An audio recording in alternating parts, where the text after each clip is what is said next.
စပိန်စီးပြီးရန်ကုန်ကနေမန္တလေးမြို့ကိုသွားခဲ့တဲ့ဒုတိယနေ့ဒေး2ကနေအားလုံးကိုပြန်လဲကြိုဆိုလိုက်ပါတယ်။မနေ့ကဒေး1တုန်းကရန်ကုန်ကနေတောင်ကူမြို့အထိ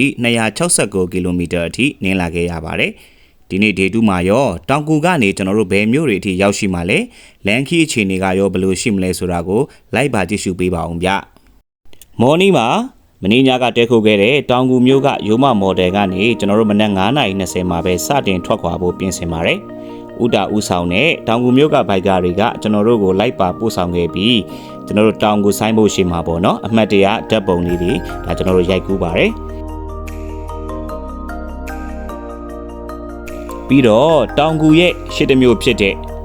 ဒီဘက်အခေါ်ပေါ့နော်မြို့သေးလို့ခေါ်တဲ့ကေတုမတီမြို့အထိကျွန်တော်တို့ကိုလိုက်ပါပို့ဆောင်ခဲ့ပြီးတော့မနက်စာကျွေးခဲ့ပါတယ်ခင်ဗျ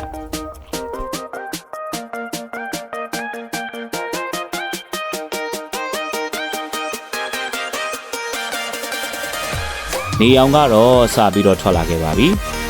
လမ်းပေါ်မှာတော့ကားတွေလူတွေစိုက်ကယ်တွေနဲ့ရွှေရွှေချဲရှိမနေတဲ့အတွက်ကြောင့်မို့လို့ကျွန်တော်စပိန်စီးရတာတော်တော်လေးကိုအေးချမ်းနေပါတယ်ကျွန်တော်ကတော့ရန်ကုန်မှာမမြင်ရတဲ့ရှုခင်းတွေကိုကြည့်ရင်းနဲ့အေးအေးချမ်းချမ်းပဲစပိန်ကိုနင်းလာခဲ့ပါတယ်နင်းလာရင်းနဲ့မနက်6:20မှာပဲကေတုမတီမြို့ကိုရောက်ရှိလာခဲ့ပါတယ်ကေတုမတီကရွှေယူဇနာဆိုတဲ့ဒီလက်ဖက်ဆိုင်လေးမှာပေါ့နော်ကျွန်တော်တို့မနက်စာစားမှာဖြစ်ပါတယ်တောင်ကူကဘိုက်ကာညီကိုတွေနဲ့မနက်စာကိုအမှတ်တရအတူတူစားခဲ့ပြီးတော့ကျွန်တော်တို့အမှတ်တရဓာတ်ပုံလေးတွေလည်းဒါရိုက်ကူးခဲ့ပါတယ်အဲဝတ်ကြေပွန်ပြီးကူညီပေးခဲ့တဲ့ဦးတာနဲ့တောင်ကူဘိုက်ကာတွေအားလုံးကိုကျေးဇူးအထူးပဲတင်ရှိပါတယ်ခင်ဗျာကျွန်တော်တို့ဘိုက်ကာညီကိုတွေကိုနှုတ်ဆက်ပြီးဒေး2ခီးစဉ်ကိုစတင်လိုက်ပါပြီဗျဒီနေ့မနေ့ကောင်းကင်ကြီးကတိမ်လေးတွေကလည်းတော်တော်ကိုလှနေပါတယ်။ဒီနေ့ကကျွန်တော်တို့တွေကီလိုတွေပိုနင်းထားတဲ့အတွက်နည်းနည်းတော့ပင်ပန်းသလိုတော့ရှိပါလေဗျာ။ကျွန်တော်တို့ကေတုမတီမျိုးကထွက်တော့အခုလိုပဲဒါကြောက်ခင်းလန်းပေါ့နော်ကြောက်ခင်းလန်းဖြစ်ပါတယ်။လမ်းကလုံးဝမကောင်းတဲ့အတွက်ကျွန်တော်တို့ဇွတ်တော်မနင်းရဲပါဘူး။ခက်မသိရင်ဘိန်းပေါက်တာမျိုးဖြစ်နေတဲ့အတွက်ကြောင့်ပေါ့နော်ဒီလိုပုံစံမျိုးကိုကျွန်တော်တမိုင်နီးပါးလောက်နင်းခဲ့ရပါတယ်။ကျွန်တော်နင်းလာခြင်းနဲ့မနက်9:00နာရီခွဲမှာပဲရေဒါရှည်မြို့ကိုရောက်ရှိပါပြီရေဒါရှည်မြို့မှာကျွန်တော်တို့အမှတ်တရဓာတ်ပုံလေးတွေရိုက်ကူးပါတယ်ကျွန်တော်တို့ညာဘက်ကိုသွားမယ်ဆိုရင်တော့ကရင်ချောင်းတရားပေါ့နော်ရှေ့တက်သွားရင်တော့စွာနဲ့ပြင်မနာမျိုးဖြစ်ပါတယ်ကျွန်တော်တို့ရှေ့ကိုဆက်သွားပါမယ်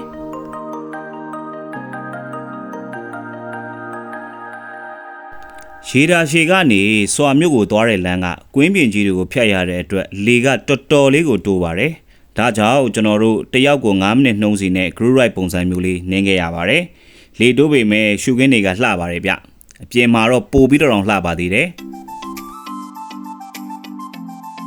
ရာသီဥတုကစပြီးပူလာတဲ့အတွက်အပူဒဏ်ကိုကြိုခံနိုင်ဖို့ကျွန်တော်တို့ glucose တောက်ပါမယ်။ဒီနေ့ကအပူချိန်40နဲ့45ဒီဂရီမှာရှိတဲ့မြို့တွေကိုဖြတ်သန်းရမှာဖြစ်တဲ့အတွက် ready လုပ်ထားပါတယ်။ရန်ကုန်မန္တလေးလမ်းဟောင်းရဲ့ထူးခြားတဲ့ချက်ကဒါကျွန်တော်တို့တိုးဂိတ်တွေများများဆရာသိမ့်မရှိတာပါပဲဒါကတော့ထူးထူးခြားခြားတွေ့ရတဲ့စွာမြို့အဝင်ကတိုးဂိတ်လေးတစ်ခုပါစွာချောင်းတရားဆိုတာဒါလေးဖြစ်ပါတယ်ရေကတော့သိမ့်မရှိပါဘူးခင်ဗျမိုးရင်းရောက်တဲ့အခါတော့ရေတော့ရှိမယ်ထင်တယ်အခုလောတယ်တော့ရေမရှိပါဘူးကျွန်တော်တို့ဆက်ပြီးသွားနေပါတယ်မနက်8:25မိနစ်မှာပဲကျွန်တော်တို့စွာမြို့ကိုရောက်ရှိလာခဲ့ပါတယ်ဒါကတော့စွာမြို့ရဲ့မြို့ဝင်ဆိုင်ပုတ်ပါဒါကတော့စွာမြို့တွင်းကပုံရိပ်လေးတွေဖြစ်ပါတယ်ခင်ဗျာ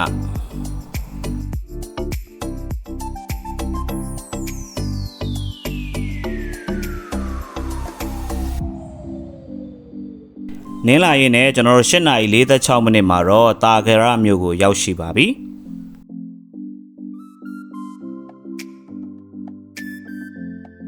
တာဂရမြို့ရဲ့မြင်ကွင်းလေးတွေပဲဖြစ်ပါတယ်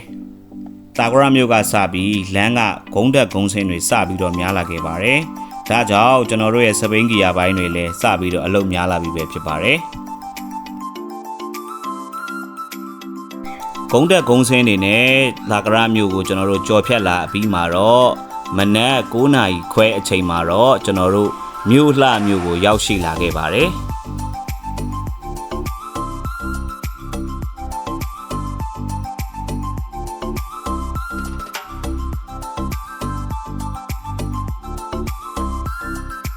ကျွန်တော်တို့မြို့လာမြို့ရဲ့ရှေ့တစ်မြို့ကတော့ရေနီမြို့ဖြစ်ပါတယ်ရေနီမြို့ဒီကျွန်တော်တို့ဆက်ပြီးသွားနေပါတယ်ခင်ဗျာ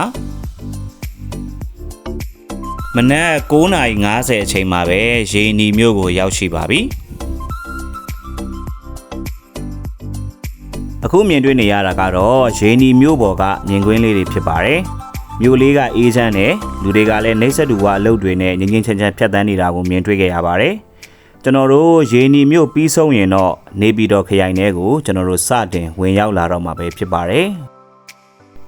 ကျွန်တော်တို့ရေတောက်လိုက်နားလိုက်နဲ့ဖြည်းဖြည်းမှန်မှန်နင်းလာရင်းနဲ့မှမနက်10:10မိနစ်မှာတော့နေပြည်တော်တာဝတိမြို့ကိုရောက်ရှိလာခဲ့ပါတယ်ခင်ဗျာကျွန်တော်တို့တာဝတိမြို့မှာအမှတ်တရတပ်ပုံရိုက်ကူးပြီးတော့နောက်ထပ်မြို့ရှိရာစီကိုကျွန်တော်တို့ဖြည်းဖြည်းမှန်မှန်နဲ့ဆက်ပြီးတော့ချီတက်လာခဲ့ပါတယ်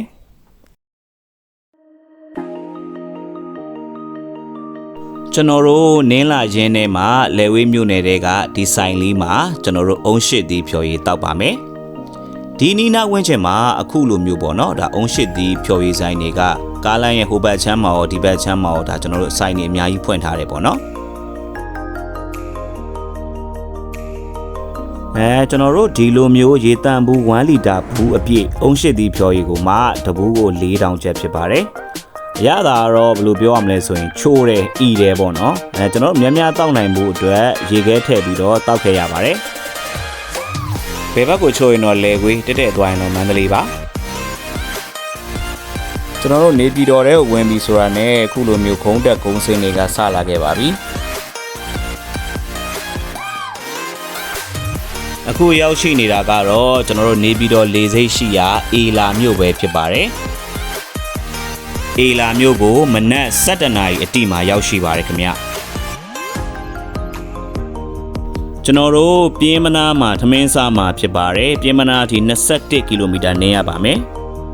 နေ့လယ်12:05မိနစ်မှာပဲကျွန်တော်တို့ပြင်းမနာမြို့ကိုရောက်ရှိပါပြီပြင်းမနာမှာထမင်းစားဖို့ကျွန်တော်ဆိုင်ရှာလိုက်ပါမယ်ကျွန်တော်ဒီဆိုင်လေးပေါ့နော်ဒီဆိုင်လေးမှာစားဖြစ်ပါတယ်ခင်ဗျဆိုင်လေးနာမည်ကတော့ຫນွေမိုးဆောင်တဲ့ကျွန်တော်တို့ဒီဆိုင်လေးမှာပဲဘိုက်ကဆာဆာနဲ့အဝစားခဲ့ပါတယ်ခင်ဗျကျွန်တော်တို့ထမင်းစားပြီးအများကြီးနားမနေတော့ဘဲနဲ့နေပြီးတော့ရေစင်းရှိရာကိုကျွန်တော်တို့ဆက်ပြီးတော့ထွက်လာခဲ့ပါတယ်နေပြီးတော့ရေစင်းမြို့နယ်ထဲမှာတော့ကျွန်တော်တို့အခုလိုမျိုးပေါ့နော်ဘေးတစ်ဖက်တစ်ချက်စီမှာဒီလိုတောင်တန်းကြီးတွေကိုမြင်ရတဲ့အတွက်ကျွန်တော်တို့စပိန်နေရတာမောပေမဲ့ဒါအလှပတွေကိုကြည့်ပြီးတော့ဒါကျွန်တော်တို့နင်းရတဲ့အတွက်ကြောင့်မို့လို့မောတော့မောတယ်ဒါပေမဲ့မမောဘူးပေါ့ဗျာဒါကတော့နင်းလာရင်းနဲ့နေပြီးတော့ရေစင်းမြို့နယ်ထဲမှာရှိတဲ့ Safari ဥယျာဉ်ပဲဖြစ်ပါတယ်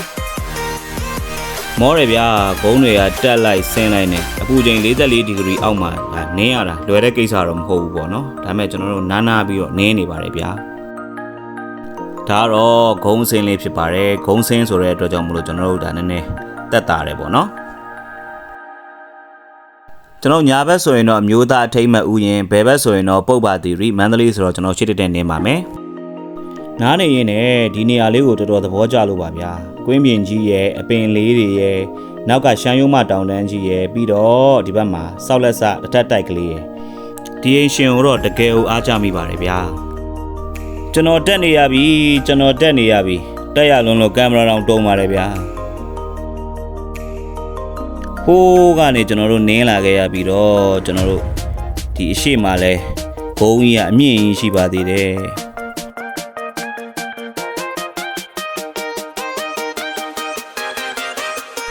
တက်လိုက်ဆင်းလိုက်ကျွဲစိမ့်လေးတောက်လိုက်နဲ့ဘဝကတော့ဒီလိုပါပဲဗျာကျွန်တော်တို့နင်းလာရင်းနဲ့တောင်ပေါ်ကိုတဖြည်းဖြည်းပေါ့နော်ရောက်ရှိလာပါပြီဒီလိုပုံစံမျိုးကျွန်တော်တို့တက်လိုက်ဆင်းလိုက်ကိုမှကျွန်တော်တို့ဘယ်အထိလဲဆိုတော့နေပြီးတော့တက်ကုန်းမျိုးအထိဒီပုံစံတိုင်းဆက်နေရမှာဖြစ်ပါတယ်ကျွန်တော်တို့တောင်တန်းတွေပေါ့နော်တောင်တန်းတွေရဲ့အပေါ်လေးကိုတဖြည်းဖြည်းစပြီးရောက်နေပါပြီဒါကတော့လမ်းမှာတွေ့ခဲ့ရတဲ့ဒါဆင်းသူတော်တွေဖြစ်ပါတယ်ဗျတဲ့ဆိုရင်တော့မန္တလေးမျိုးဖြစ်ပါတယ်ကျွန်တော်တို့ညာဘက်ကိုသွားမယ်ဆိုရင်တော့ရှမ်းပြည်နယ်ပင်လောင်းပေါ့နော်ဒီလမ်းခွဲလေးကနေသွားမှာဖြစ်ပါတယ်ပေါ့နော်ညာဘက်ဆိုရင်တော့ရှမ်းပြည်နယ်ကယားပြည်နယ်ဘက်ကိုဆက်သွားရမှာဖြစ်ပါတယ်ကျွန်တော်တို့ကမန္တလေးဆိုတော့ရှေ့တက်ဆက်သွားပါမယ်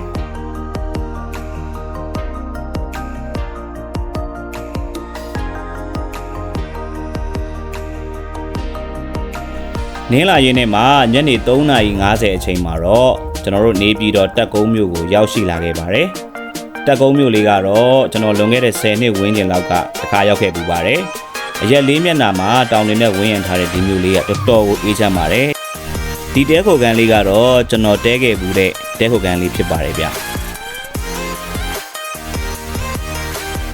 ကျွန်တော်တို့တက်ကုန်းမြို့ကနေနောက်ထပ်တစ်မြို့စီကိုဆက်ပြီးတော့နင်းလာခဲ့ပါတယ်ခင်ဗျာ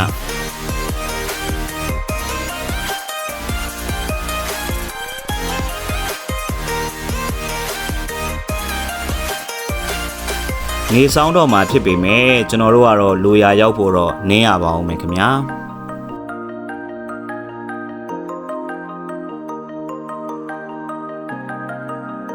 ကျွန်တော်တို့နင်းလာခြင်းနဲ့မှရမဲသိန်းမြို့ကိုညနေ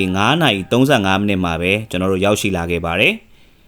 ပထမကျွန်တော်တို့တာဂက်ကပျော်ဝယ်မြို့မှာညအိပ်ဖို့စီစဉ်ထားပေမဲ့လမ်းပိုင်းကအန်ဆင်းဖြစ်တာကတကြောင်အရန်မှောင်သွားမှာစိုးရိမ်တာကတကြောင်ဖြစ်တဲ့အတွက်ရမဲသိန်းမှာပဲညအိပ်ဖို့ကျွန်တော်တို့ဆုံးဖြတ်လိုက်ပါတယ်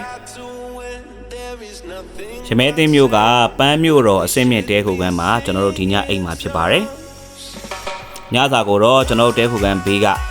စားတော့ဆိုင်မှာပဲကျွန်တော်တို့စားဖြစ်ပါတယ်ဟုတ်ကဲ့ပါစပိန်နေပြီးသွားခဲ့တဲ့ရန်ကုန်မန္တလေးခီးစဉ်ရဲ့ဒုတိယနေ့ဒေးတူလေးကတော့တောင်ကူမြို့ကနေရမဲသိန်းမြို့အထိနေပြည်တော်ကတောင်တွေကိုဖြတ်ပြီးရောက်ရှိလာခဲ့ပါတယ်ဒေး3မှာတော့ကျွန်တော်တို့မန္တလေးမြို့အထိအရောက်နှင်းမှာဖြစ်တဲ့အတွက်ကြောင့်မို့လို့ဒေး3ကိုလည်းစောင့်ကြည့်အားပေးဖို့အားလုံးကိုကြိုတင်ဖိတ်ခေါ်ပါရစေအားလုံးကိုကျေးဇူးအများကြီးတင်ရှိပါတယ်ခင်ဗျာ